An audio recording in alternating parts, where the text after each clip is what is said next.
안녕하세요. 반갑습니다. 잠시 기도하겠습니다.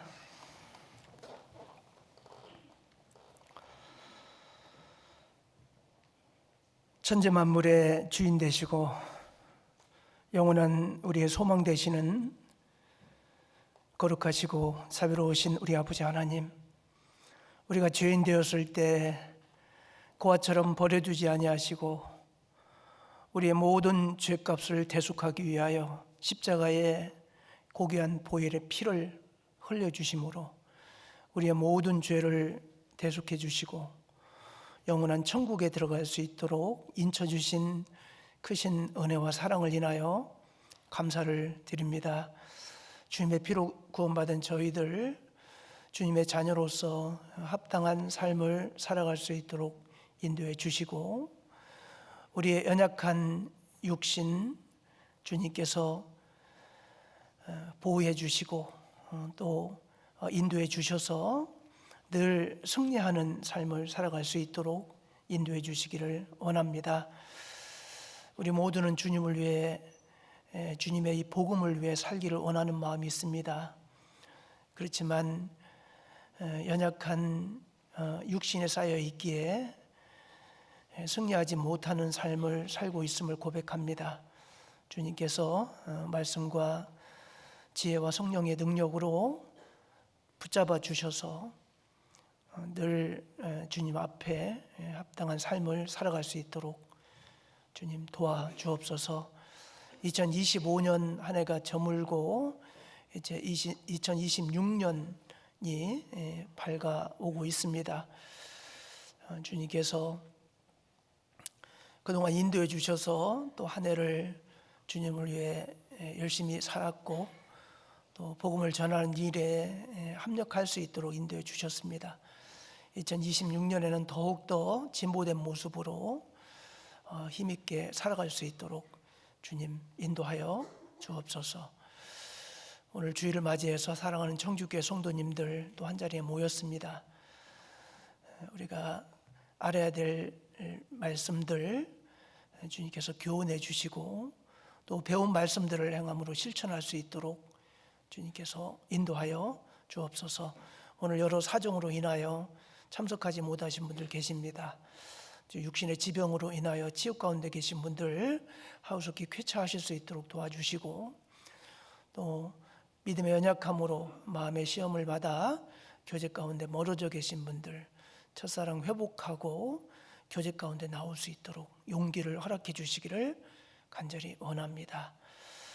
또 오늘 오후에 있게 되는 여러 행사들도 주 안에서 잘 마칠 수 있도록 도와주시기를 원합니다. 오늘 모든 말씀의 시종 주 성령님께서 인도해 주시기를 간절히 원하면서 예수님 이름으로 감사하며 기도하였습니다. 아멘. 요한복음 19장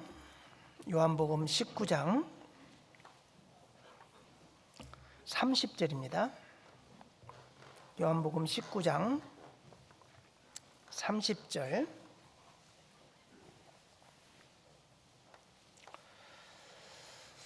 요한복음 19장 30절 한 절만 같이 천천히 읽겠습니다. 예수께서 신 포도주를 받으신 후 가라사대 다 이루었다 하시고 머리를 숙이시고 영혼이 돌아가시니라. 오늘 어제에 비해서 날씨가 훨씬 추운 것 같습니다. 그리고 독감이 유행이라 다중이 모인 곳에 갈 때는 마스크를 착용하라는 그런 그 문구들이 많이 있더라고요.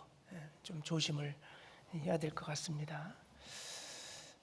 날씨가 이제 추워지고 이렇게 일교차가 크다 보니까 우리 은장의 어르신들 가운데 이제 건강이 악화된 분들이 또 계십니다. 우리 어르신들을 위해서도 기도를 해주시기를 바라겠습니다. 오늘 구원받은 성도라면 다 알고 또 가장 중요하게 생각하는 가상 7원 6번째 말씀 뭐죠? 다 이루었다. 테텔레스타이. 참 우리 구원받은 성도라면 6번째 이 가상 7원 말씀은 잊지 못할 정말 감동을 주었던 그런 한마디라고 할 수가 있습니다. 다 이루었다라는 말 안에 이 어마어마한 의미가 그 안에 담겨져 있습니다. 다 이루었다라는 말을 쉽게 표현하면 본인이 이 땅에 오신 목적을 완수했다. 이 땅에 육신을 입고 오신 목적을 다 끝냈다. 이런 의미입니다. 이것은 예수님이 세상과의 싸움에서 완전히 승리한 승리의 함성이라고 할 수가 있습니다. 우리도 어떤 목적을 가지고 계획을 세워서 어떤 일을 시작합니다. 때로는 어떤 회사의 사장의 지시를 받고 어디 가서 어떤 일을 하고 와라, 누구와 만나서 무슨 계약을 하고 와라, 이런 명령을 받습니다. 그러면은 그 명령 받은 것을 끝까지 완수를 하는 것은 당연한 거잖아요. 계약하려고 갔는데 사정이 안 좋아서 못 하겠네, 그리고 그냥 포기하고 돌아서면 아마 그런 일을 몇 번 하면 회사에서 너 내일부터 나오지 마라, 이제 그러지 않겠습니까? 뭔가 목적하는 바가 있으면 그 목적하는 바를 시작만 하고 중간에 그냥 흐리흐리 하다가 끝나는 게 아니고 끝까지 그걸 어떻게 해서건 완수를 해야 되는 거잖아요.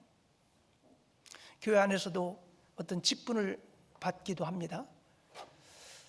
그러면 그 직분에 맞게끔 그 직분을 완수해야죠. 한 해 동안 그 직분에 합당한 삶을 살아야 되고, 그 맡겨진 직분이 무엇인지를 잘 파악을 해서 자기에게 주어진 그 사명을 끝까지 완수를 하고 마지막 끝날 때 나에게 준 사명 다 이루었다, 이렇게 이제 해야 될 겁니다. 정말 성공한 사람들의 특징을 보면 하려고 하는 목적을 어떻게 해서건 끝까지 이루는 그런 분들이 세상에서도 성공한다는 거 여러분 잘 아실 겁니다. 2025년 한 해가 거의 저물어 가고 있고, 이제 2026년 한 해를 아마 선물로 우리에게 주어질 겁니다. 근데 여러분, 2025년도 연초에 계획했던 계획들 얼마나 이루었는지 한번 돌아보셨는지 모르겠습니다. 계획을 안 한 분들은 뭐 계획을 이룰 것도 없겠지만 나름대로 계획을 세웠던 것들이 있을 거예요. 근데 이 계획을 내가 이루었나? 계획할 때는 아주 열정적으로 계획을 했는데 조금 지나서 시지부지 하다가 아이고 올해는 텄다, 내년에 해야 되겠다. 혹시 그렇게 하신 것이 없는지 모르겠습니다. 한번 시작했으면 시작한 것을 끝까지 마무리하는 게 너무나 중요합니다. 새해를 맞이하면서 많은 분들이 올해는 달라져야지, 새롭게 시작을 해야지 라는 다짐을 합니다. 특히 동계수련회 때 말씀을 배우고 또 교제하는 가운데 한 해를 계획하고 새롭게 변화되기를 원하는 마음으로 이제 계획을 합니다. 하지만 작심삼일이라는 말이 있듯이 우리가 의지만으로 그것을 성취하기가 참 어렵다는 것을 매년 새해가 될 때마다 한 해를 돌아보면서 느끼게 됩니다. 그렇다면 어떻게 하면 계획한 것을 정말 다 이루었다라고 승리의 선언을 할 수 있게끔 할 것인가? 그냥 무조건 하라고만 하면 참 이루기가 어렵겠죠. 그래서 정말 계획한 것을 작심 3일로 끝나지 않고 3일 후에 또 작심 3일하고 그러면 된다더라고요.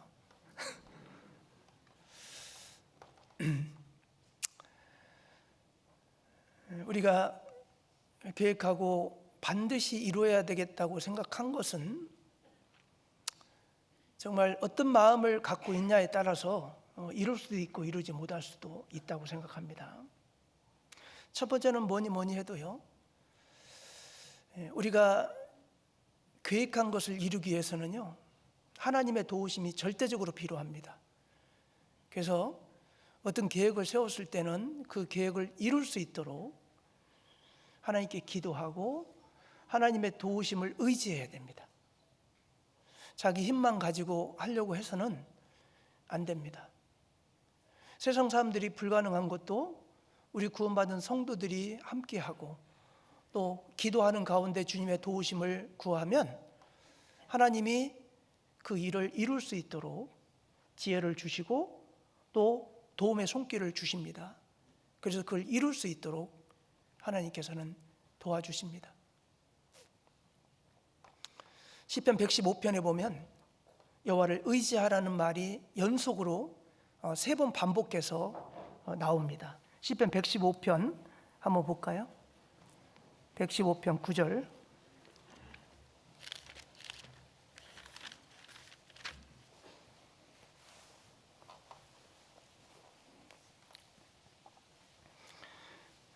시편 115편 9절입니다. 9절에서 11절까지 같이 읽겠습니다. 이스라엘아 여호와를 의지하라. 그는 너희 도움이시요 너희 방패시로다. 아론의 집이여 여호와를 의지하라. 그는 너희 도움이시요 너의 방패시로다. 여호와를 경외하는 너희는 여호와를 의지하라. 그는 너희 도움이시요 너의 방패시로다. 우리 구원받은 성도들에게 여호와 하나님의 도우심은 절대적입니다. 우리에게 가장 큰 무기는 주님이 우리와 함께 하신다는 거예요. 코람데오 들어보셨잖아요. 임마누엘 하나님이 늘 우리와 함께, 우리가 있는 곳에 항상 주님이 계셔요. 그래서 신전의식을 가지고 주님이 나와 함께 하신다, 이런 생각을 가지고 어떤 일이건 추진을 하면 하나님께서 그 일을 이룰 수 있도록 지혜를 주시고 마음을 모아주시고 또 이룰 수 있는 힘과 용기를 허락해 주시는 것이 틀림없습니다. 그냥 세상 사람들의 방식으로만 하려고 해서는 계획하고 목적한 바를 이루기가 어렵다고 생각합니다. 이스라엘 백성들에게 여호와를 의지하라. 그는 너의 도움이시요 너의 방패시로다. 도와주시는 분이고 우리를 공격하는 이 창이나 활로부터 막는 방패 같은 분이 하나님이시다. 우리를 도와주실 뿐만 아니라 우리를 공격하는 마귀를 막아주시고 어떤 계획을 이루지 못하게 하는 원인을 제거해 주시고 위협으로부터의 보호를 해주시는 분이 여호와 하나님이셔요. 그냥 나를 의지하라, 힘도 없는데 나를 의지하라, 그러시는 분이 아닙니다. 세상 사람들은 힘도 없으면서 나 믿어, 나 의지해, 이렇게 말하는 사람이 있을지 몰라도 하나님은 절대적인 힘이 있으시고 도울 수 있는 능력이 있으시기 때문에 나를 의지하라고 하시는 거예요. 주님을 절대적으로 의지하면 주님은 반드시 도와주실 거기 때문에, 그리고 우리를 보호해 주실 것이기 때문에 의지하라고 말씀을 하시는 겁니다. 아론의 집이여 여호와를 의지하라. 그는 너희 도움이시오 너희 방패시로다. 어떻게 보면 이스라엘 백성들의 핵심 집안 아론, 제사장 집안이잖아요. 제사장 가장 중심에서 주님을 섬기고 이스라엘 백성들을 인도해야 될 아론의 집이요 여호와를 의지하라. 그는 너희 도움이시요 너의 방패시로다. 11절에 여호와를 경외하는 너희요. 우리 모두에게 해당되는 말 아닙니까? 우리 구원받은 성도들은 여호와를 경외하는 삶을 삽니다. 여호와를 경외하는 너희요 여호와를 의지하라. 그는 너희 방패시요 도움이시요 너의 방패시로다. 주님을 의지해야 됩니다. 주님을 의지하면 주님이 원하는 목표를 이룰 수 있도록 원하는 소원을 들어주시는 그런 분이십니다. 그래서 계획한 것을 이룰 수 있도록 항상 그걸 생각하면서 하나님 이 일을 이룰 수 있도록, 내가 지금 능력도 부족하고 힘도 부족하지만 내가 맡은 이 사명, 이 직분을 수행할 수 있도록 하나님 나에게 능력과 힘을 허락해 주세요 하고 의지를 해야 됩니다. 그러면 하나님이 할 수 있는 능력과 힘을 주시는 겁니다. 잠언 29장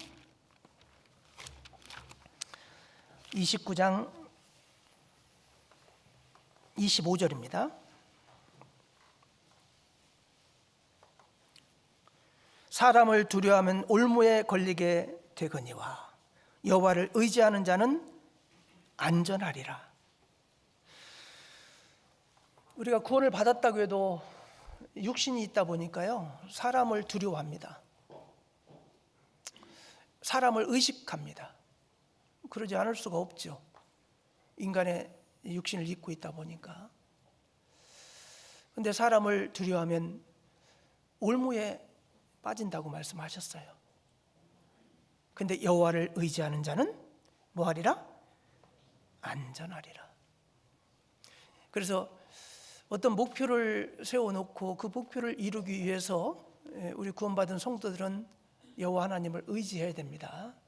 그랬을 때 그 원하는 것을 이룰 수가 있습니다.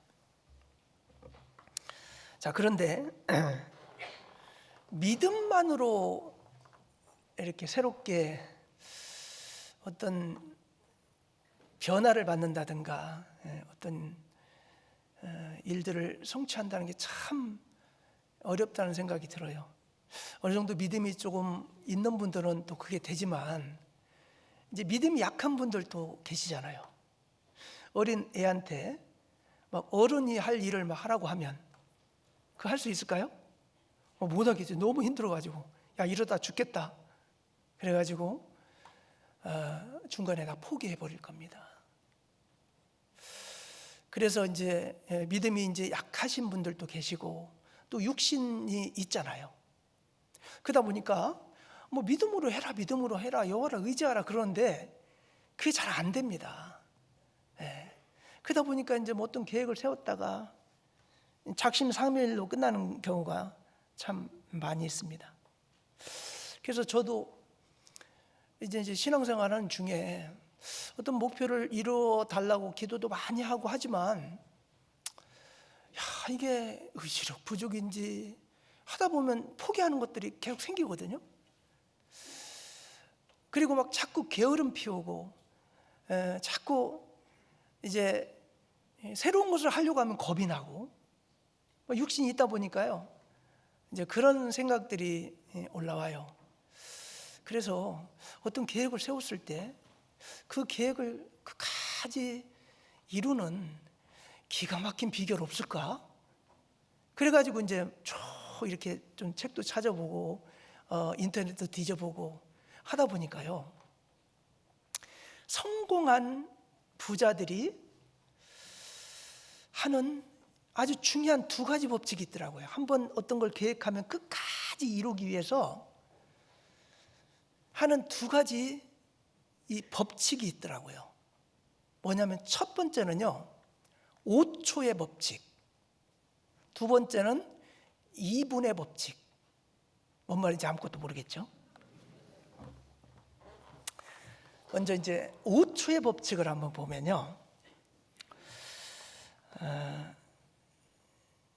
이 계획한 것을 항상 중간에 그냥 포기하고 할 때 대부분 사람들이 나는 의지력이 너무 약해, 내 의지력이 약해서 안 돼, 되게 그렇게 생각을 하시죠. 근데 의지력 문제가 아니라는 거예요. 이 뇌과학자들이 연구를 해보니까 의지력의 문제가 아니라고 합니다. 근데 왜 새로운 것을 시작하려고 하면 시작을 못할까? 많은 사람들이 이제 동기부여가 되면 해야지, 그래가지고 막 동기부여가 되기를 기다리고 있는 경우도 많이 있잖아요. 근데 동기부여는 행동의 원인이지 결과가 아니라는 거예요. 동기부여를 받았다고 해서 끝까지 그게 성취가 됩니까? 그렇지 않아요. 해야 되겠다, 그런 생각을 하는 거지, 동기부여는 그거를 동기부여를 받았다고 해서 그 목적을 이루지를 못해요. 예. 동기부여를 받고 시작을 했는데 시작한 것을 끝까지 이루지 못하는 경우도 있고, 동기부여는 감정이기 때문에 받긴 받았어요. 근데 이제 시작을 해야 그걸 할 거 아니에요. 근데 이제 계속 미루고 그래가지고 시작도 못하고 그냥 동기부여는 엄청 받았는데 시작도 안 하고 그냥 그 계획한 것이 끝나버리고, 이제 그런 경우가 생기잖아요. 우리의 뇌는요, 에너지를 보존하고 불확실성을 피하도록 설계가 돼 있대요. 그러니까 에너지 너무 막 힘들고 어려운 것은 너무 어려워서 못해. 그리고 좀 확실하지 않는 것들이 있을 때 그 확실할 때까지 기다리는 거예요. 이거 뭐 확실하지도 않는 건데 뭐 시작을 해서 되냐? 이게 뭐 확실해질 때까지 좀 더 기다리자. 이제 그런 식으로 되게끔 뇌가 구조가 그렇게 돼 있대요. 그래서 새로운 도전을 위협으로 인식을 한대요. 처음 새로운 뭐 할 게 딱 있잖아요. 그러면 그게 나를 위협하는 것처럼 위협으로 인식을 하는 거예요. 그러니까 그걸 쉽게 시작을 못 하는 겁니다. 뇌 구조가 그렇게 인식을 하기 때문에 브레이크를 딱 거는 거예요. 위협으로 딱 인식하니까 그거 시작해가지고 네가 어떻게 책임질 수 있어? 그거 끝까지 할 수 있어? 막 이런 생각 때문에 이게 브레이크를 딱 거는 거예요. 내가 항상 그렇게 한답니다. 그러니까 어떤 동기부여를 받아서 뭐 하려고 했다가도 조금 이성적으로 생각해보면 나 같은 사람이 이거 하겠어?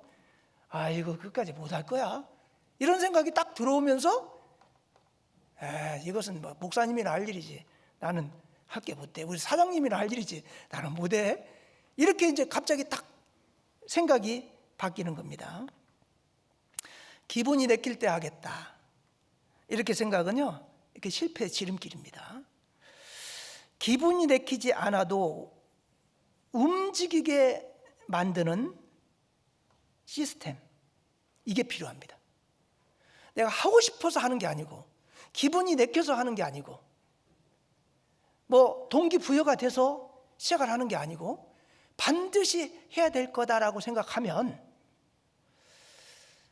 어떤 확실한 것을 기다리기보다는 일단 시작을 해야 되는 겁니다. 동기부여는 감정이잖아요. 시간이 지날수록 급격히 동기부여는 사라져버립니다. 연초 동계수련회 말씀 들으면서 막 동기부여 엄청 받잖아요. 막 표대 말씀 잡고 1년 일독한다, 막 30분 이상은 하루에 기도한다, 뭐 내가 조모임, 구역모임, 뭐 교제에는 안 빠진다, 내 봉사 꼭 내가 참석할 거다, 막 동기부여 엄청 받아갖고 막 그런 계획을 딱 이제 세웁니다. 근데 그 동기부여는요, 좀 시간 지나잖아요. 바람 빠지듯이 슉 빠져버려. 예. 언제 그런 동기부여 받았는지 며칠 지나면은 그거 다 잊어먹고 이제 없어져 버립니다. 미루는 습관은요, 게으름이 아니라 감정 조절의 실패라고 합니다. 사람을요, 뇌를 둘로 딱 나누면요, 전두엽과 변형계로 구분할 수 있어요. 이 전두엽은 뭐냐면 이성적인 판단을 하고 논리적이고 의지적이고 뭐 이런 것들이 전두엽입니다. 그런데 변형계는 뭐냐면은 즉각적인 쾌락, 그리고 뭐 두려움 회피, 그리고 뭐 어떤 습관을 계속 유지하려고 하는 마음, 그러니까 이제 본성, 본능과 같은 것을 이제 변형계라고 하는 겁니다. 자, 그런데요, 실행 직전에 우리 뇌는요 5초 안에 변형계가 나중에 하자 신호를 딱 보냅니다. 그리고 합리적인 이유를 딱 만들어냅니다. 그건 뭐냐면요, 5초 안에 딱 행동으로 옮기지 않으면요 변명결을 만든다는 거예요. 아침에 6시에 일어나기로 이제 시계를 맞췄어요. 그런데 시계가 막 울립니다. 5초 안에 일어나지 않잖아요. 반드시 변명을 만듭니다. 아유, 날씨 추운데 좀 더 자자. 아, 오늘 피곤한데 좀 10분 더 자자. 그런 변명을 5초가 딱 지나면 이 변형계가 딱 이유를 만들어냅니다. 그러니까 끄고 또 자고 끄고 또 자고 계속 그러는 거예요. 멜 로빈스라는 사람이 있는데요.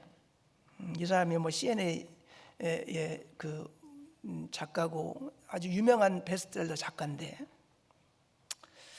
이분이 창안한 법칙인데요, 뇌가 변명을 만들어내기 전에 행동을 개시하는 그 메타인지 기술을 발견했는데, 그게 뭐냐면 로켓을 쏠 때 보면 뭐 10초부터 19, 87 해가지고 이제 5, 4, 3, 2, 1, 발사 이렇게 하잖아요. 그걸 보다가 5초 안에 결정을 하지 않고 행동을 하지 않으면 이제 변형계가 작동을 해가지고 오늘 피곤하니까 좀 더 자, 힘든 거니까 하지 마, 이런 생각을 딱 주니까 이제 뇌를 이제 속이는 거예요. 그러면 딱 시계가 딱 울리잖아요. 그러면은 5부터 시작을 합니다. 5, 4, 3, 2, 1, 발사 하듯이 그냥 탁 일어나는 거예요. 그러니까 뭐 아무 생각 없는 거예요, 그냥. 그러니까 어떤 것을 딱 시작할 때 그냥 5초가 지나면은 변명을 만들어내고 자꾸 게으름을 피우려고 하는 마음이 있으니까 이제 5부터 쉬는 거예요. 그래서 딱 5, 4, 3, 2, 1 그러면 기상 딱 무조건 일어나는 거예요. 일단 딱 일어나잖아요. 그러면 변형계가 활성화되는 게 아니고요, 전두엽이 엄청나게 활성화돼요. 일단 움직이잖아요. 그럼 변명을 만들어내기에 앞서서 일어났으니까 움직여야지, 일어나서 양치질 해야지, 세수해야지, 그런 마음으로 이 뇌가요 전두엽이 엄청나게 활성화가 탁 된대요. 근데 이제 5초를 이기지 못해가지고 5초가 딱 지나잖아요. 오늘 피곤해, 좀 더 자자, 오늘 추운데, 이런 변명이 딱 생기는데 5초 안에 하면요 뇌를 속이는 거예요. 그러면은 변명거리가 없어. 그래서 이 멜 로빈슨이요, 대학교 4학년 되면 이제 논문을 또 써가지고 통과를 해야 될 거 아니에요. 그래서 1년이라는 시간이 이제 주어진 겁니다. 대학 4학년 때는 주로 이제 논문을 많이 쓰잖아요. 근데 1년 내내 논문 써야지 생각만 하다가 3일 전까지 논문을 안 썼대요. 그래서 3일 전부터 3박 4일 동안 잠도 안 자고 90페이지가 되는 논문을 써서 논문을 통과를 시켰대. 그러고 나서요, 생각을 한 거예요. 이게 뇌한테 어떤 문제가 있다, 이거. 논문 써야지 그러면서 계속 유튜브 보고 있고, 논문 써야지 그러면서 스마트폰 가지고 막 뭐 하고 있고, 논문 써야지 그러면서 누워 있고, 계속 그러는데 이거 뭔가 뇌한테 어떤 문제가 있나 보다. 이제 그래서 이 로켓 발사하는 걸 보면서 요 5초 안에 움직이면 이제 변형계가 개입이 안 되고 전두엽이 활성화되니까 이제 어떤 일이건 시작을 할 수 있겠다. 이제 그런 생각을 한 거예요. 그리고 실제 아침에 맨날 뭐 또 끄고 또 자고 끄고 또 자고 몇 번 하던 그 버릇이 있었는데 5, 4, 3, 2, 1 발사! 그러고 딱 일어나니까 그 시작이 되더라는 거예요. 하루 시작이 되고 어떤 일을 하려고 할 때 딱 계속 미루고 있을 때 그냥 그렇게 하고 탁 시작을 하니까 이제 스타트가 되더라는 거예요. 여러분, 전두엽을 활성화시키면은 이제 행동이 움직여지게 되거든요. 근데 이 변형계가 이 본성적인 것, 일단 쉬운 거, 일단 하기 싫은 거, 막 두려운 건 안 하고 피하고 쾌락을 좋아하고, 이게 이제 변형계인데 어떻건 몸은 편하기를 원하잖아요. 어떤 걸 하려면 두려움이 생기잖아요. 그런 것을 회피하려고 하는 뇌의 작용을 일단 움직이잖아요. 움직이면 전두엽이 활성화되면서 그걸 해야겠다는 생각으로 전체가 바뀌는 거예요.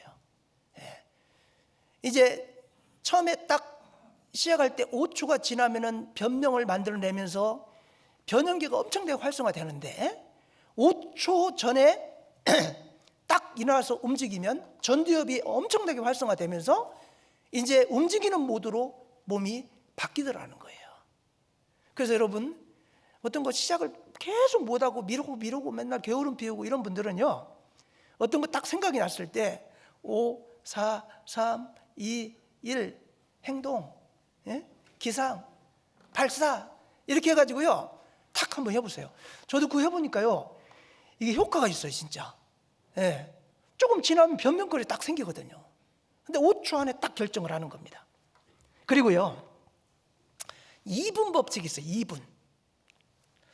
자, 이건요 제임스 클리어라는 사람이 아주 작은 습관의 힘이라는 그래서 이제 소개한 건데, 새로운 습관을 시작할 때 그 행동을 2분 이하로 작게 잡으라. 2분 이하로 작게 잡으라. 예를 들어서 새로운 운동을 내가 새해 들어가지고 이제 운동을 해야 되겠다 생각을 했어요. 하루에 내가 5km씩 뛰겠다 그러지 말고 그냥 일어나서 운동화만 신겠다 이렇게 계획 세우라는 거예요. 그거 쉽죠, 그죠? 5km 뛰려면 엄청 부담 가죠, 그죠? 이거 5km를 어떻게 뛰 이거 막 날씨도 추워 죽겠는데 막 이런 생각이 드는데 운동화만 신겠다 그러면 그거 돼요, 안 돼요? 너무 쉽죠? 일어나서 그냥 운동복 입고 운동화만 신고 다시 벗고 그렇게 해야 되겠다 이렇게 진짜 이거는 뭐 그냥 너무 쉬워가지고 이건 뭐 얼마든지 하지 그렇게 할 정도로요 짧게 잡으라는 거예요. 그렇게 짧게 잡으면 어떻게 하냐, 처음에는 이제 일어나서 이제 5, 4, 3, 2, 1 발사 그러고 일어났어. 일어나서 이제 맞아, 오늘 운동하려면 운동화 신어야지. 운동화만 신었어요. 운동화 다 신었네. 아이고, 오늘 하려고 하는 거 다 했네. 운동화 벗어. 그래도 성취감 있어요, 없어요? 일단 운동화는 신었잖아, 그지? 운동화 신기로 한 거 이제 일단 한 거 아니에요. 그렇게 한 2, 3일 하잖아요. 그럼 어떤 마음이 딱 드냐면, 운동화 신었으니까 조금 걸어볼까? 한 2분만이라도 밖에 나갔다 올까? 그런 생각이 든대요, 실제. 그러면 이제 운동화 신었으니까 밖에만이라도 나갔다 오자. 그래갖고 이제 밖에 나가서 이제 이렇게 집 한 바퀴 돌고 다시 들어왔어요. 그날 운동한 거야, 안 한 거야? 한 거잖아요. 그러다 보면 밖에 나가서 한 5분이라도 좀 뛰어야 되겠다. 이제 그런 생각이 또 들어오는 거죠. 그러면 이제 5분, 10분? 5분 뛰려고 했는데 10분 뛰었네. 그리고 들어오니까 또 상쾌해. 오늘 또 내가 운동하기로 한 거 했네. 그러면요, 또 한 일주일이 지나고 2주일이 지나잖아요. 그래도 이왕이 나왔는데 10분은 운동해야지. 그렇게 발전을 하더라는 거예요. 예, 그게 처음에 시작을 안 하면 그것도 안 돼. 근데 일단 시작을 해가지고 움직이잖아요. 그 전두엽이 활성화되면서 이제 어떤 목표치를 이루기 위해서요, 예를 들어서 우리가 이제 성경 읽기 하루에 10장씩 읽을 거야, 이렇게 계획하지 말라는 거예요. 나는 하루에 한 장만 읽겠어. 아니면 5줄만 읽겠어. 이건 쉬워요, 어려워요? 잠깐 일어나서 잠깐 보면은 한 줄, 2줄 이렇게 딱 읽는 거 쉽잖아요. 처음에 그렇게 2분을 넘지 않도록 아주 이건 진짜 하기가 어려워, 이렇게 계획 세우지 말라는 거예요. 처음에 일단 시작을 하려면은 아주 짧게, 내가 그냥 너무 쉬워서 이거는 진짜 얼마든지 할 수 있는, 그렇게 짧게 잡으라는 거. 그게 2분이에요, 2분. 어떤 걸 시작을 해가지고요, 90분이 딱 지나잖아요. 90분이 딱 지나니까요, 이걸 실행하고자 하는 그 전두엽이 엄청나게 활성화돼가지고 그 뒤부터는 그거를 계속 하고자 하는 관성력이 있더라는 거예요. 관성력이. 그러니까 2분이 별거 아닌 것 같지만요, 이것을 계속 실행하는 습관을 만드는, 60일만 그렇게 하면요 습관이 된대요. 그럼 아침에 운동을 절대 할 수 없는, 해본 적이 없는 사람도 운동화끔 일어나서 운동화만 신고 다시 벗고, 운동화 신고 다시 벗고, 그러니까 조금씩 이제 그 시간이 늘어나기도 하지만 60일만 그렇게 너무 쉬운 걸로라도 하잖아요. 그럼 몸이요 습관이 딱 배기는 거예요. 아침에 일어나면 나는 반드시 먼저 물 한 잔을 먹을 거야. 그리고 물 한 잔을 먹었어요. 물 한 잔 먹고 작은 스트레칭이라도 한번 이렇게 해야 되겠다, 이렇게 했어요. 그러면요, 처음에는 일어나면 또 갑자기 화장실부터 가고 막 그래요. 그런데 이제 계속 그렇게 하잖아요. 그러면 일어나자마자 그냥 눈도 안 떴는데 그냥 물 먹으러 가. 그게 습관이 들면 그렇게 되거든요. 그럼 물 딱 먹고 난 다음에 딱 컵 놓고 스트레칭 한번 이렇게 쫙 하고, 이렇게 하고 막 이렇게 좀 흔들고 이렇게 해요. 이거 운동 돼요, 안 돼요? 운동 되잖아요. 이제 그렇게 하면요, 그다음부터는 물 먹고 항상 스트레칭을 하고 있어. 그 습관으로 이제 그렇게 되는 거예요.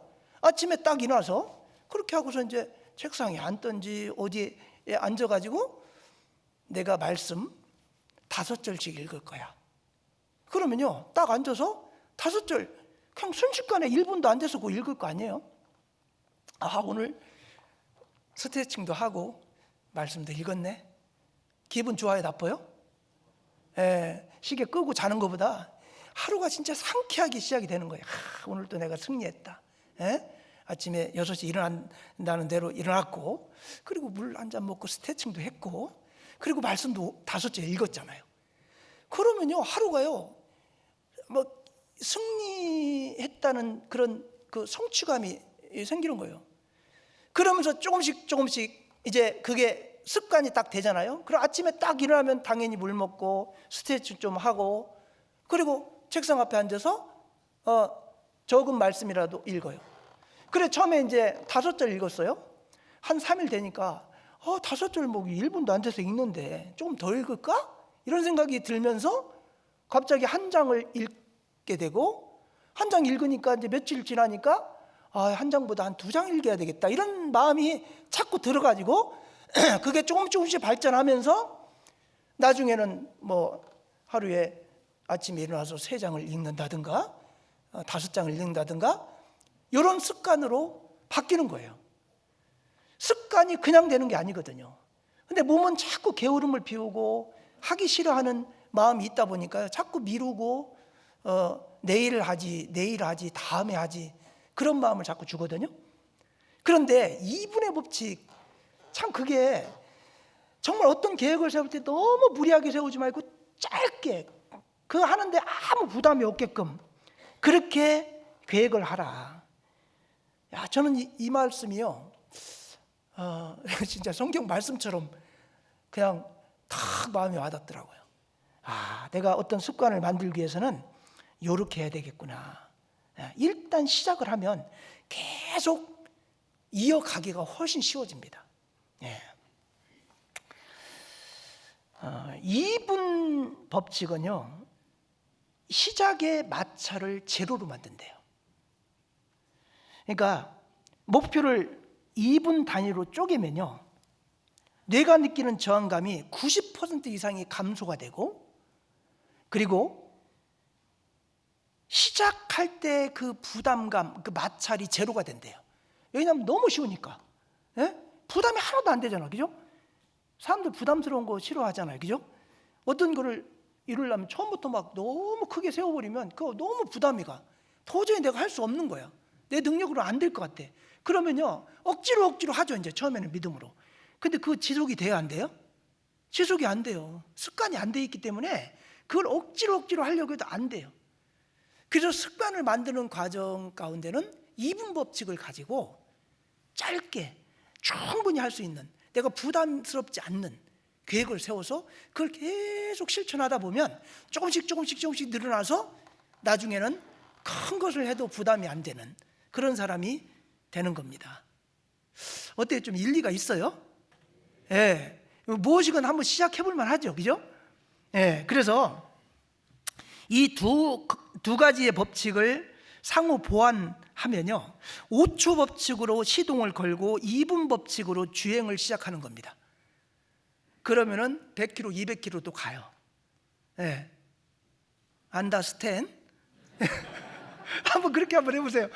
5초로 딱 일어나요. 그래가지고 운동을 예를 들면 5초로 딱 일어나요. 그래가지고 2분 법칙으로 그냥 운동화끈만 매. 그렇게 해서 이제 운행을 시작을 하면 나중에는 달리고 싶은 충동이 생기고 막 100km도 달릴 수 있는 그 마음이 이제 습관화돼 가지고 생긴다는 거예요. 이렇게 해서 이제 성공한 부자들이 대부분이 이런 법칙을 잘 쓰더라는 거예요. 그래서 이제 우리가 신앙생활 하면서도 정말 어떤 연초에 계획을 그렇게 동기부여받고 계획을 세웠는데 그 계획을 실행을 조금 하다가 말잖아요. 너무 부담스럽고 내가 할 수 있는 능력 범위를 벗어나다 보니까 억지로 하다가 나중에는 포기해버리고, 나는 도저히 안 돼, 내 의지력이 약해, 이렇게 생각을 하고 포기를 하는 거예요. 근데 의지력이 아닌 거예요, 그건. 의지력이 아니라 뇌가 그렇게 생긴 거예요. 그러니까 자기가 습관화시키지 않으면 뇌는요, 그래 뇌를 속여야 된다는 거예요. 5초 안에 일어나게끔 어떤 변형계가 이렇게 활성화돼 가지고 자꾸 변명거리를 만들기 이전에 딱 일어나서 몸을 움직이기 시작하면 아주 짧은 계획, 내가 부담스럽지 않는 것, 이런 것들을 이렇게 계속 반복해서 하다 보면 한 60일 이상이 되면 습관이 되고, 이제 습관이 되면 그 일을 행하는데 부담이 되지 않고 항상 했던 일이니까 그 일을 계속 지속적으로 하게 되는 그런 게 된다는 거예요.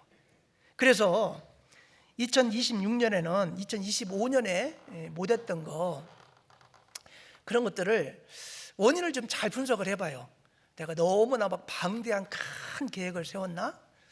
그럼 내가 이제 할 수 있는 것, 그 작은 계획부터 2분 법칙을 적용해서 그부터 한번 시작을 해봐야 되겠다. 그럼 처음에는 작게 시작되지만 나중에는 그것이 큰 일을 이룰 수 있다는 거 생각을 하시고 꼭 해야 되겠다라고 생각한 건 한번 5초 법칙과 2분 법칙을 활용해서 한번 시작을 해보셔요. 그러면 2026년에는 야, 내가 그거 설교 듣고 내가 실행을 해보니까 진짜 성공했다, 이제 그런 간증들을 많이 하게 될 겁니다. 요건 이제 여담으로 한 거고요. 이제 진짜 다 이루었다. 테텔레스타이. 이 테텔레스타이에 대해서 좀 생각을 해보겠습니다. 이 테텔레스타이, 헬라어로 테텔레스타이가 다 이루었답니다. 이것은 그것을 끝냈다, 완성되었다, 완전히 이루어졌다, 지불이 완료됐다, paid in full, 완전히 지불이 끝났다. 이게 이제 테텔레스타이예요. 근데 여러분, 다 이루었다 테텔레스타이에 제가 이제 어려운 말은 잘 안 하려고 하는데요. 이게 자꾸 이제 이 테텔레스타이는요, 시제가 참 중요합니다. 시제가 뭐야?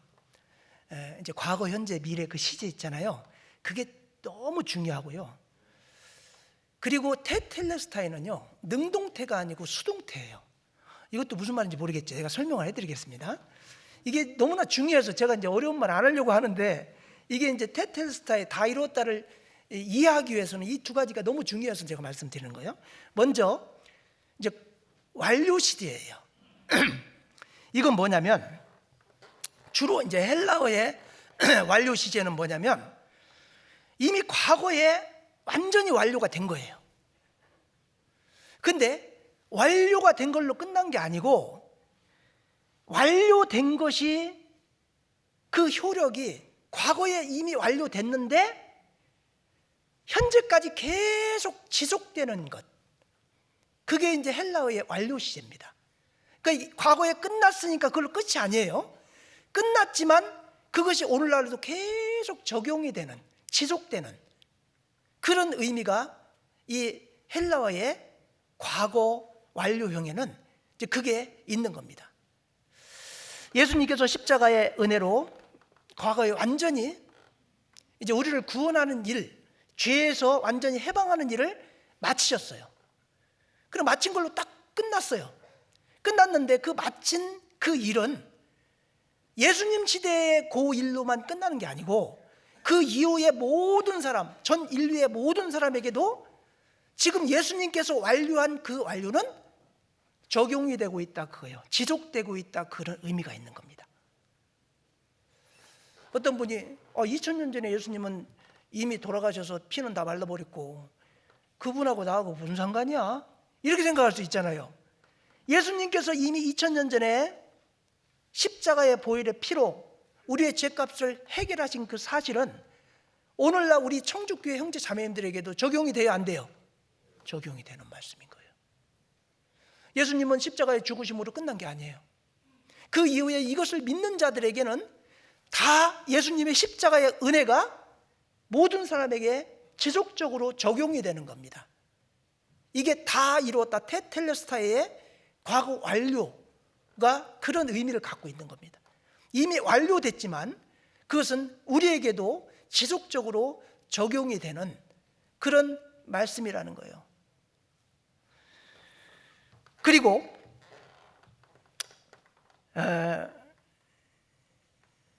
또 중요한 게 뭐냐면 수동태인데요. 이 수동태라는 건, 능동태는 뭐예요? 자동으로 되는 거잖아요. 수동태는 누가 하라고 하니까 하는 거잖아요. 수동이에요, 수동. 자동, 수동. 그거 하면 이해가 쉽잖아요. 근데 테텔레스타이는요, 수동태로 되어 있는데, 이건 뭐냐면 주도권은 하나님께 있습니다. 하나님께서 우리의 죄값을 완전히 해결해 주셨잖아요. 하나님께서 우리 죄를 예수님께 넘기셨고 예수님이 그걸 해결하시잖아요. 그러니까 사실은 죄를 해결하는 주도권은 누구에게 있냐? 하나님께 있어요, 주도권이. 그런데 예수님은 하나님이시지만 육신을 입고 이 땅에 오셔서 성부 하나님의 뜻에 전적으로 순종한, 그러니까 예수님이 자발적으로 능동적으로 했다는 것보다는 이 죄를 사해 줄 권세가 하나님께 있는데 성부 하나님의 뜻에 전적으로 예수님의 뜻을 버리고, 예수님은 성부 하나님이 인류를 구원하는 그 일을 하라고 보내신 분이니까 육신을 입고 오신 예수님은 전적으로 하나님 말씀에 순종한 거야. 예수님이 능동적으로 자기가 원하는 뜻을 이루었다기보다는 성부 하나님의 뜻이니까 그 뜻에 순종했다는 의미가 그 안에 담겨져 있는 겁니다. 더 어려워졌나요? 네? 그 이해 가죠? 이 두 가지가 너무 중요한 거예요. 이 테텔레스타의 이 두 가지, 과거, 완료, 그 다음에 수동태, 이건요, 이 다 이루었다를 이해하는데 너무나 중요해요. 예수님께서 2000년 전에 이미 십자가에 돌아가시고 피가 말랐지만 그 예수님의 십자가의 보혈의 은혜는 지금 2025년을 사는 우리들에게도 지속적으로 적용이 되고 있다. 다 이루었다. 죄값을 다 이루었다. 예수님이 십자가 피 흘려서 다 이루었다. 그것은 우리에게도 적용되는 말이다. 그리고 수동태라는 건 원래 우리 죄값을 해결해 줄 권세가 성부 하나님께 있으니까 성부 하나님이 인류를 구원하기 위해서 육신의 몸을 입고 성자의 몸으로 이 땅에 오셨잖아요. 예수님은 성자이기도 하지만 인자입니다. 사람의 몸을 육신을 입고 오신 분이에요. 그렇기 때문에 육신을 입고 오신 예수님은 전적으로 성부 하나님께 자기 뜻과는 상관없이 내 뜻대로 마옵시고 아버지의 뜻대로 하기를 원하나이다. 전적으로 하나님께 의지하고 하나님의 뜻을 이루기 위해서, 주체는 하나님이고 하나님의 뜻을 이루기 위해서 예수님은 십자가에 피 흘려 돌아가시는 게 온 목적이니까 온대로 수동적으로 그걸 이루신 겁니다. 이해하시죠? 그래서 사실은 우리 죄값을 해결할 계획을 세우고 그 계획을 이루시는 분은 성부 하나님이시고, 그 일을 위해서 예수님이 오셔서 그 계획한 그대로 하나님의 경륜대로 그걸 그대로 실행하고 옮기신 분이 성자 예수님이신 겁니다. 그래서 성자 예수님을 통해서 우리의 죄값은 완전히 해결된 거죠. 테텔레스타이가요, 상업적으로는요, 빚을 다 갚아줬다, 집을 완료했다, 군사적으로는 임무 완수, 승리 이런 뜻이고, 예술적으로는 그림을 완성했다, 작품을 완성했다 이런 뜻이고, 그 다음에 제사로는 흠이 없다, 합격이다, 주님이 받아주시는 제사다, 그런 의미가 있는 겁니다.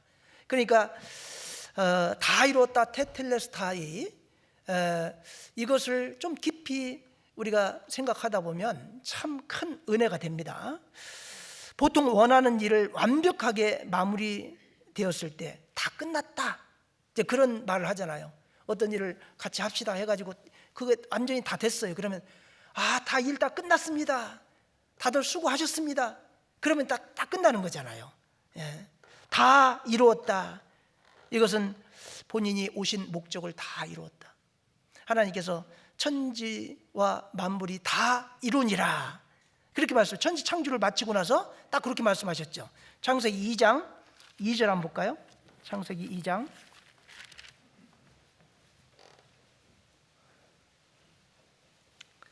창세기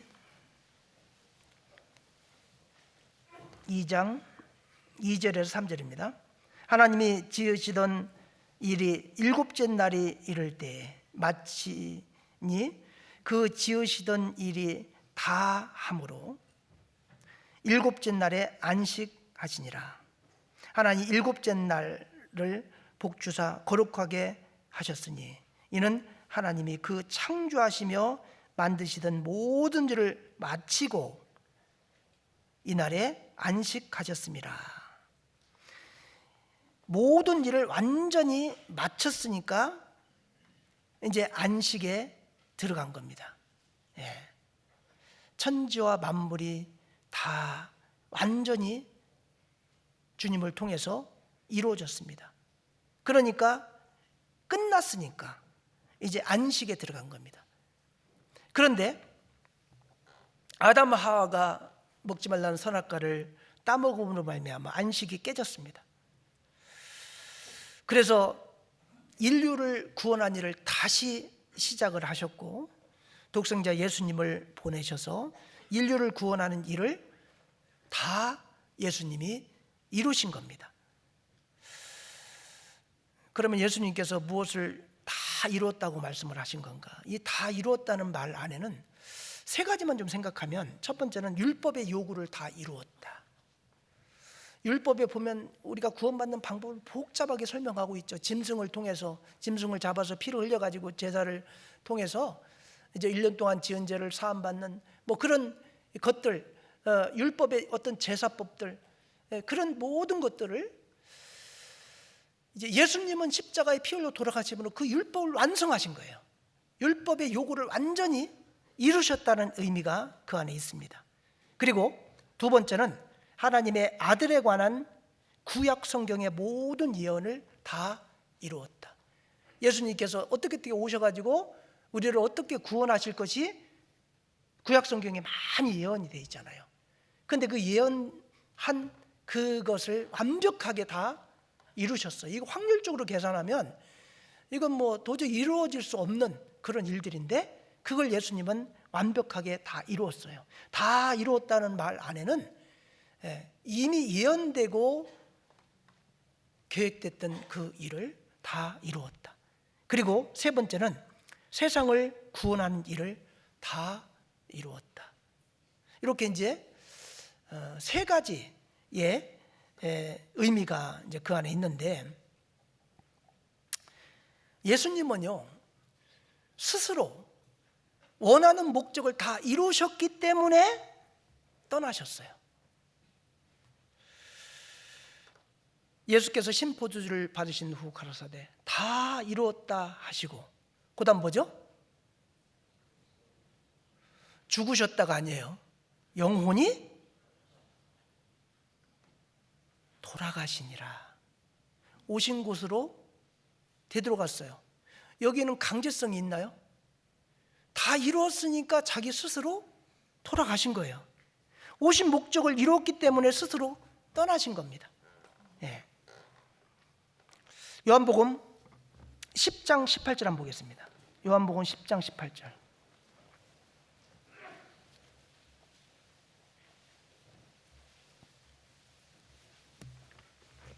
요한복음 10장 18절.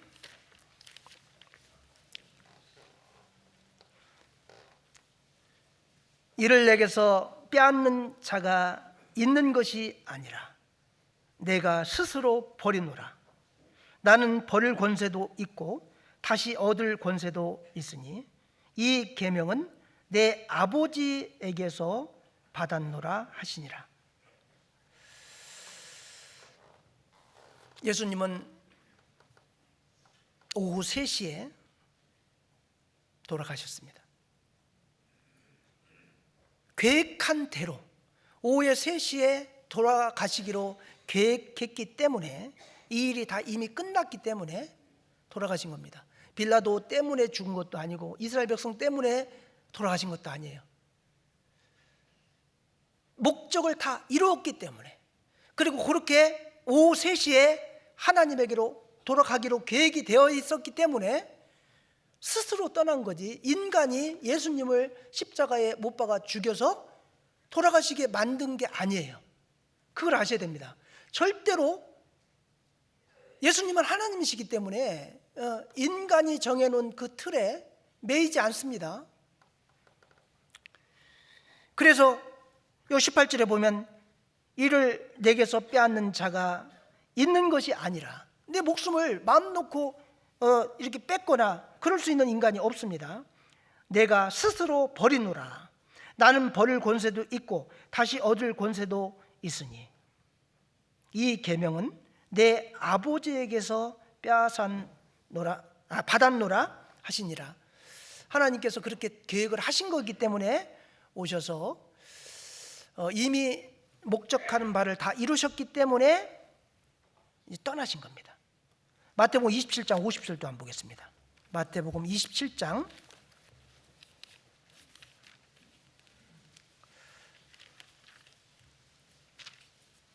50절.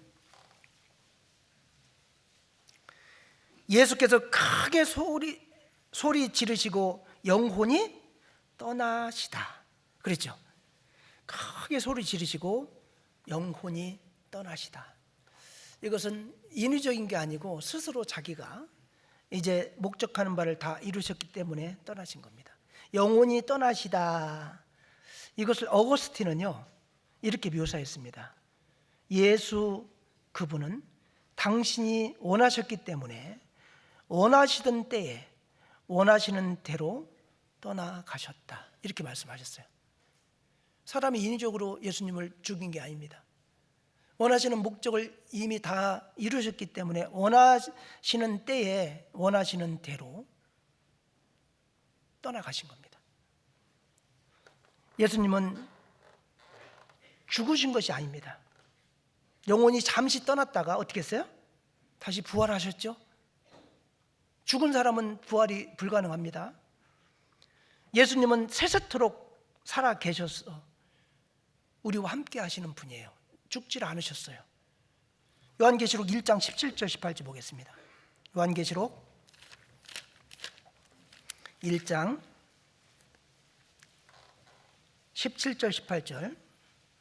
내가 볼 때에 그 발 앞에 엎드러져 죽은 자 같이 되매 그가 오른손을 내게 얹고 가라사대 두려워 말라 나는 처음이요 나중이니 곧 산자라 내가 전에 죽었었노라 볼지어다 이제 세세토록 살아있어 사망과 음부의 열쇠를 가졌노라. 주님은 죽지 않습니다. 육신적으로 보기에 육신을 입고 오셨으니까 돌아가신 것처럼 보였지만 사흘 만에 부활하셨고 승천하셨습니다. 그리고 세세토록 살아계신 분입니다. 그래서 예수님은 우리가 생각하는 죽음에서 초월하신 그런 분이에요. 그래서 예수님이 십자가에서 스스로 목적을 이루셨기 때문에 이제 이 세상을 떠나셨고 부활하신다는 말씀대로 부활하셨고 지금 이제 하나님 보좌 우편에 앉아 계시면서 세세토록 우리와 함께하고 살아계신 그런 분이다. 이걸 좀 다 이루었다는 말씀 안에서 이걸 좀 생각을 하시면 좋겠고, 이 다 이루었다는 말씀에 세 가지의 의미가 있다고 그랬는데 첫 번째가 율법의 요구를 다 이루었다. 이거 너무나 중요합니다. 예수님은 율법을 폐하러 오신 분이 아니에요. 율법을 완전케 하려 오셨습니다. 마태복음 5장 17절 한번 보겠습니다. 마태복음 5장 17절에 18절까지입니다. 내가 율법이나 선지자나 폐하러 온 줄로 생각지 말라. 폐하러 온 것이 아니요 완전케 하려 함이로라. 진실로 너에게 이르노니 천지가 없어지기 전에는 율법의 1.1획이라도 반드시 없어지지 아니하고 다 이루리라. 예수님은 율법을 폐하러 온 분이 아닙니다. 완전케 하려 함이라. 예수님의 십자가의 죽으심은 율법의 모든 요구를 완전히 이루신 사건입니다. 그전에는 너무 복잡했잖아요. 막 제사, 주님을 섬기기 위해서 제사하는 그 제사의 짓기부터 시작해서 막 성막 같은 거 얼마나 복잡해요. 그리고 뭐 절기마다 여러 제사를 통해서 하나님과 교통하게 하시고 짐승을 잡아서 제 속죄일 날 1년에 한 번씩 계속 반복되는 그런 일들을 율법은 하게 했습니다. 이 모세의 율법은 그림자입니다. 너무나 잘 아실 겁니다. 이거는 하나의 그림자로 준 거예요. 참 형상이 아닌 거예요. 완벽하지 않습니다. 히브리서 10장 1절에 보면 율법은 장차 오는 좋은 일의 그림자요 참 형상이 아니므로 해마다 늘 드리는 바 같은 제사로 나오는 자들을 언제든지 온전케 할 수 없느니라. 율법은 완전하지가 않아요. 율법을 지키는 행위로 뭐 구원을 받거나 그럴 수가 없어요. 완전하지 않기 때문에 반복돼야 되고. 그리고 히브리서 10장 4절에 보면 이는 황소와 염소의 피가 능히 죄를 없이 하지 못함이라 그랬어요. 짐승의 피를 드리는 율법의 제사는 이거는 완전히 죄값을 해결하는 방법이 아니고 하나의 그림자에 불과한 것입니다. 히브리서 9장 9절에서 10절 보면 이 장막은 현재까지 비우니 이에 의지하여 드리는 제사가 그 양심상으로 온전케 할 수 없나니 이는 먹고 마시는 것과 여러 가지 씻는 것과 함께 육체의 예법만 되어 개역할 때까지 맡겨둔 것이니라. 이건 그림자예요. 그냥 개역할 때까지만 딱 이렇게 해서 이걸 그림자로 이렇게 짐승을 통해서 피를 흘려서 주님께 드림으로 말미암아 죄가 용서될 수 있다는 것을 그림자로 보여준 거에 불과합니다. 그런데 예수 그리스도는 새 언약의 중보십니다. 이런 짐승은 중보가 될 수가 없어요. 그냥 그림자에 불과한 겁니다. 짐승을 잡아 드리는 제사법, 이건 온전케 할 수가 없습니다. 새 언약의 중보는 주님이에요. 히브리서 9장 12절 한번 보겠습니다. 히브리서 9장 12절 13절까지 읽겠습니다. 염소와 송아지의 피로 아니하고 오직 자기 피로 영원한 속죄를 이루사 단번에 성소에 들어가셨느니라. 염소와 황소의 피와 및 암송아지의 죄로 부정한 자에게 뿌려 그 육체를 정결케 하여 거룩해 하거든. 옛날 염소와 송아지의 피로 죄값을 용서받는 법을 그림자로 보여줬는데, 근데 이 염소와 송아지의 피, 이것은 영원한 속죄를 이룰 수 있는 게 아니에요. 1년에 한 번씩 반복해서 계속 해야 되는 그런 거예요. 그 그림자에 불과해요. 그래서 염소와 송아지의 피로 아니하고 오직 예수님 십자가의 보혈의 피, 자신의 피로 단번에 한 번 돌아가심으로 성소에 들어갔다는 것은 우리를 영원히 구원시켜 주셨다 그 말이에요. 염소와 황소의 피와 및 암송아지의 죄로 부정한 자에게 뿌려 그 육체를 정결케 하여 거룩해 하거든. 이 그림자 같은 이 율법을 통해서도 이렇게 죄를 용서하는 법을 우리가 알 수 있거든. 하물며 영원하신 성령으로 말미암아 흠없는 자기를 하나님께 드린 그리스도의 피가 어찌 너희 양심으로 죽은 행실을 깨끗하게 하고 살아계신 하나님을 섬기게 못하겠느냐. 그러면서 15절 같이 읽겠습니다. 이를 인하여 그는 새 언약의 중보니 이는 첫 언약 때에 범한 죄를 속하려고 죽으사 부르심을 입은 자로 하여금 영원한 기업의 약속을 얻게 하려 하심이니라. 새 언약의 중보, 이분이 예수님인 거예요. 그러니까 예수님은 새 언약의 진정한 중보예요. 짐승은 중보가 될 수가 없어요. 그건 그림자에 불과한 거예요. 예수님은 율법의 요구를 다 이루시고 자기를 낮추시고 죽기까지 복종하심으로 말미암아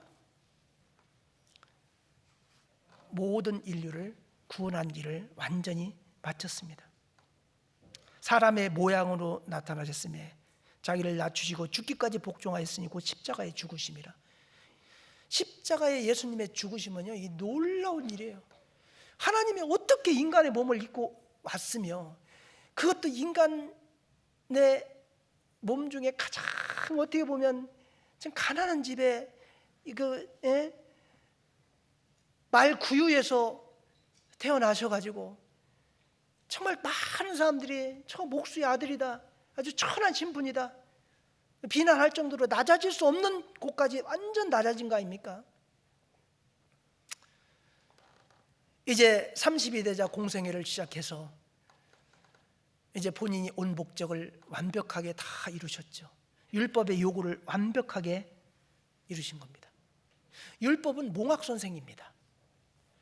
율법은 이 몽학선생, 그 엘라말로 파이다 고고스라는 이 몽학선생은요, 어린 아이를 학교를 갈 때 손 잡고 학교까지 이렇게 데리고 인도해서 데려다 주는 그런 일을, 옛날에 이제 노예들이 그런 일을 했다고 하죠. 그 일을 하는 선생을 몽학선생이라고 하는 거예요. 아직 기초라는 게 기초. 율법을 지켜서 천국 가려고 하고 제사법을 통해서 천국 가려고 안식일을 지켜야 천국 간다, 이런 말들은 진짜 몽학선생에 불과한 것 가지고 그걸 하면 구원을 받는다 이렇게 말하는 거와 똑같다는 거예요. 예. 오늘날에 거듭나지 못한 사람들은요, 날과 달과 절기를 지켜서 천국 갈 수 있는 것처럼 그렇게 말합니다. 그래서 갈라디아서 4장 한번 볼까요? 4장 9절에 보면 갈라디아서 거짓 교사들이 와가지고요, 사람들을 미혹하면서요, 갈라디아서 3장 24절부터 보면 이같이 율법이 우리를 그리스도에게로 인도하는 몽학선생이 되어 우리로 하여금 믿음으로 말미암아 의롭다 하심을 얻게 하려 함이라. 갈라디아서 3장 24절입니다. 그리고 이제 4장 9절부터 보면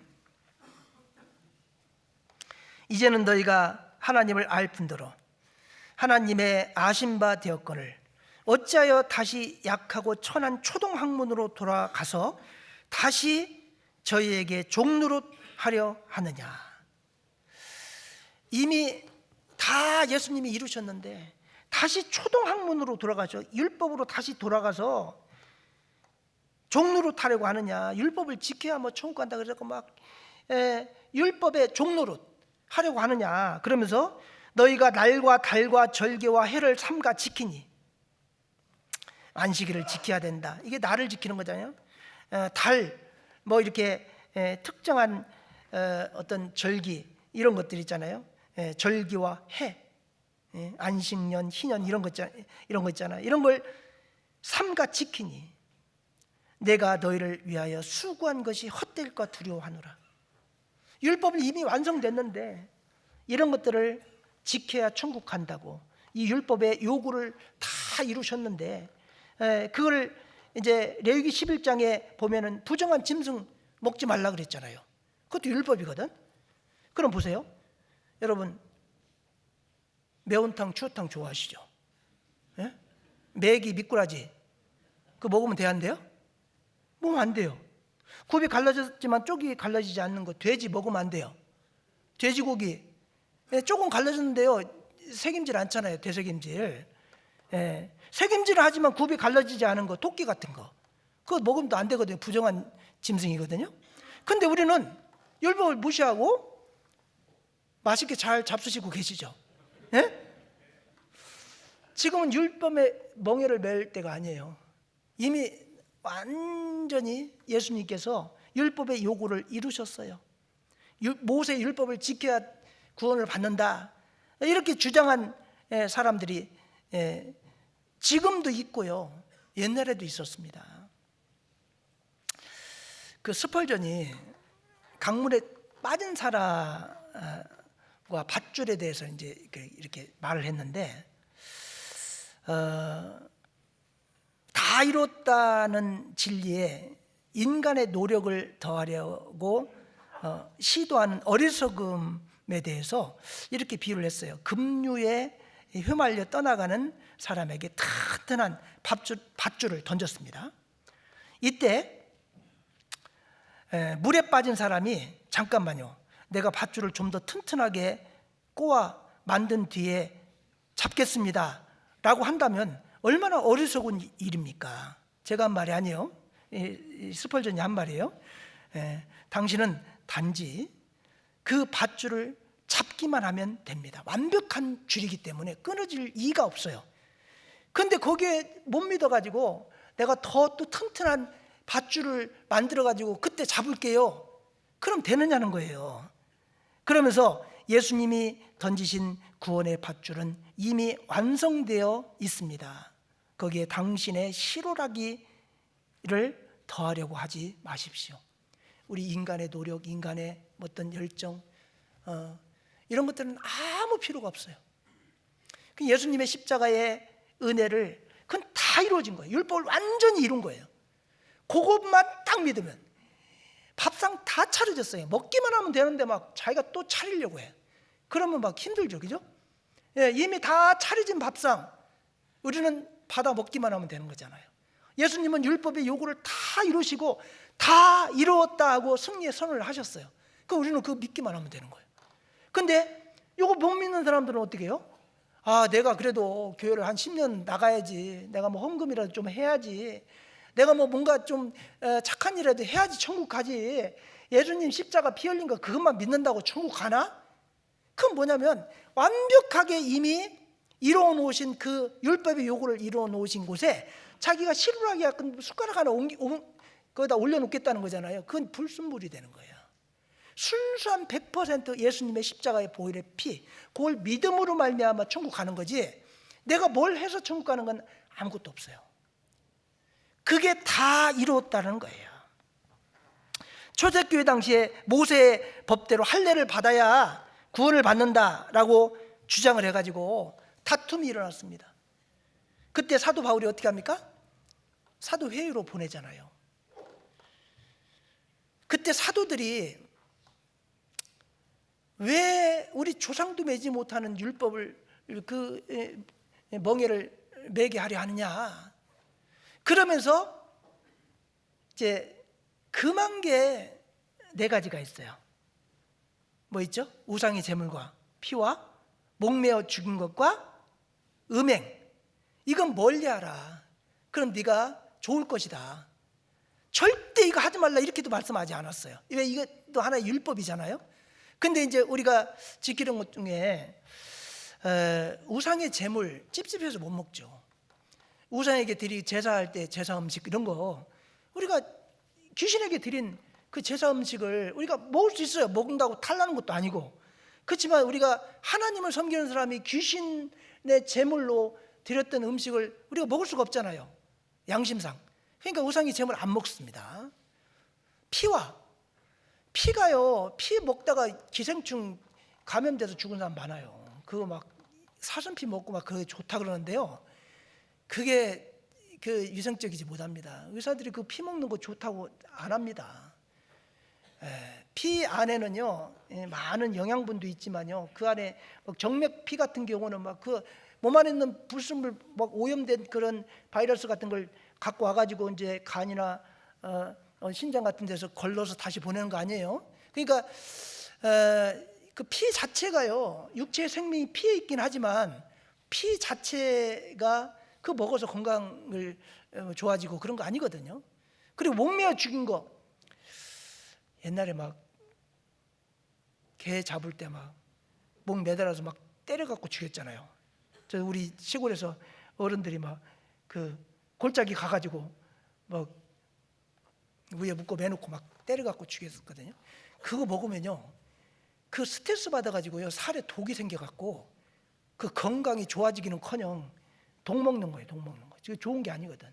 근데 요즘 이제 그 잡을 때는 이게 다른 방법으로 잡는다고는 하더라고요. 근데 어떤 걸 잡고 나서 피를 안 뺀 것은 좋지 않대요.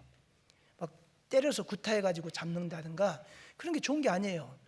목매어 죽은 거, 이거 먹을 게 그렇게 많은데 꼭 목매어 죽은 거 먹어야 될까요? 그 먹을 필요가 없어요.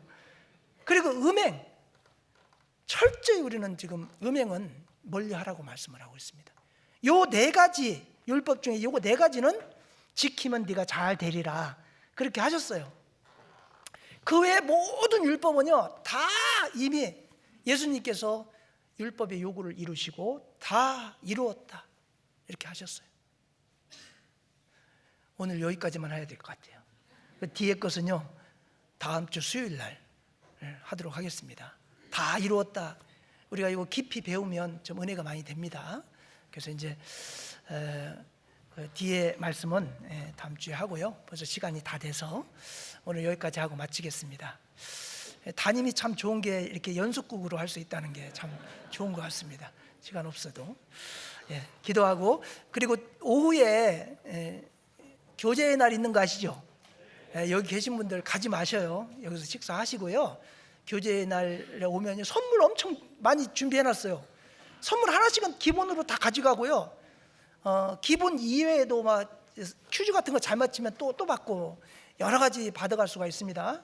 그리고 이제 맛있는 간식도 드리고 하기 때문에 그 저녁까지 기다리시라는 것도 아니잖아요. 식사하시고 바로 2시부터 한 2시간 정도 이렇게 하는 거니까 우리 모든 식구들 같이 어떤 축제의 시간이 될 수 있도록 그렇게 좀 다 참여하시면 감사하겠습니다.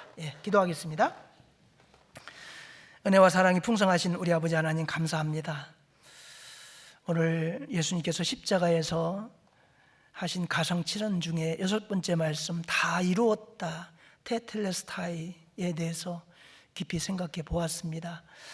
예수님의 십자가의 은혜는 율법의 모든 요구를 다 이루시고 우리가 믿기만 하면 되게끔 완성해 주셨습니다. 그 은혜와 사랑 우리가 잊지 않도록 인도해 주시고 또 이 복음을 아직 알지 못하는 이뤄진 영혼들에게 힘있게 전할 수 있도록 주님 인도하여 주옵소서.